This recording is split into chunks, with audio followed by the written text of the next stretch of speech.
స్విమ్స్ హాస్పిటల్లో పనిచేస్తున్న కాంట్రాక్ట్ కార్మికుల సమస్యలు పరిష్కరించాలని శుక్రవారం ఉదయం స్విమ్స్ డైరెక్టర్ కార్యాలయం ఎదురుగా రిలే దీక్షలు చేపట్టారు కార్మికులు.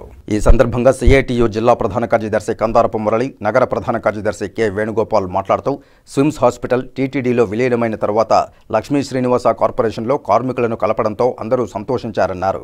కార్పొరేషన్లో టీటీడీలోని అన్ని విభాగాల్లో వేతనాలు పెంచిందని, స్విమ్స్లో పనిచేస్తున్న కార్మికులు మాత్రం పెంచలేదన్నారు. దీనికి కారణం స్విమ్స్ యాజమాన్యం ప్రతిపాదనలు పంపకపోవడమేనని టీటీడీ అధికారులు చెబుతున్నారన్నారు. కార్మికులు పనిని వారి హోదాను నిర్దేశించేటట్టుగా మార్పులు చేసి పంపితే ఒక్క రోజులో సమస్యను పరిష్కరిస్తామని టీటీడీ అధికారులు చెబుతుంటే స్విమ్స్ యాజమాన్యం మాత్రం పంపకపోవడం దారుణమన్నారు. స్విమ్స్ కార్మికులు డ్యూటీల వేళలో మార్పు చేయమని కోరుతుంటే చేయకపోవడంతో నేడు రిలే దీక్షలు చేపట్టామని తెలిపారు. దీక్షలు చేపట్టిన తర్వాత అనివార్యంగా ఈరోజు చర్చలకు పిలిచి 16 డిమాండ్లను పెడితే అందులో 70% సమస్యలను పరిష్కరిస్తామని హామీ ఇవ్వడంతో ఈ దీక్షలను విరమించామని తెలిపారు. ఈ కార్యక్రమంలో సిఐటియు జిల్లా నేతలు లక్ష్మి, బుజ్జి, మాధవ్, వాసు, టి మురళి తదితరులు పాల్గొన్నారు. కార్మికులు రవి, సూరి, ముత్తు, సుబ్రహ్మణ్యం, నిషా, చంద్రకళ తదితరులు పాల్గొన్నారు. ఒక సిమ్స్ వార్డ్ బాయ్స్గా పనిచేస్తున్న కార్మికులకు మాత్రం పెంచడం లేదు.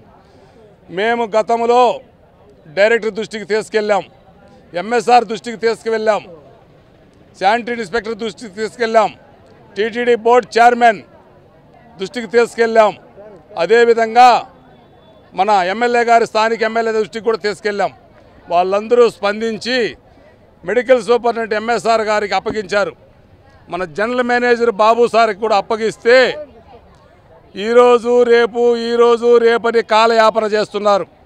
ఈ 4 నెలలలో కనీసం 60-70 సార్లు అధికారులు చుట్టూ తిరిగాము. ఏ అధికారి మాకు స్పందించడం లేదు. శ్రీనివాస మ్యాన్ పవర్ కార్పొరేషన్ అని చెప్పి ఒక కార్పొరేషన్ ఏర్పాటు చేశారు. ఆ కార్పొరేషన్లోకి కార్మికులందరూ విలీనం చేయడం జరిగింది. దాంట్లో 250 మంది కార్మికులు మిగిలిపోయి ఉన్నారు. వారిని కూడా కార్పొరేషన్ చేర్చుకోవాలని, 50 మంది కార్మికుల్ని అన్యాయంగా తొలగించున్నారు, వాళ్ళని కూడా విధుల్లోకి తీసుకోవాలని తిరుమల తిరుపతి దేవస్థానం బోర్డులో తీర్మానం చేసింది. కార్మికులు విలీనమైన వాళ్ళందరికీ కూడా 3% జీతాలు పెంచి ఇవ్వాలని చెప్పి తీర్మానం చేసింది. ఆ తీర్మానం చేసి కూడా 3 నెలలు అయిపోతుంది. నేటి కూడా పరిష్కారం కాలేదు. కాబట్టి దాన్ని అమలు చేయమని చెప్పి ఈరోజు కోరుతాను.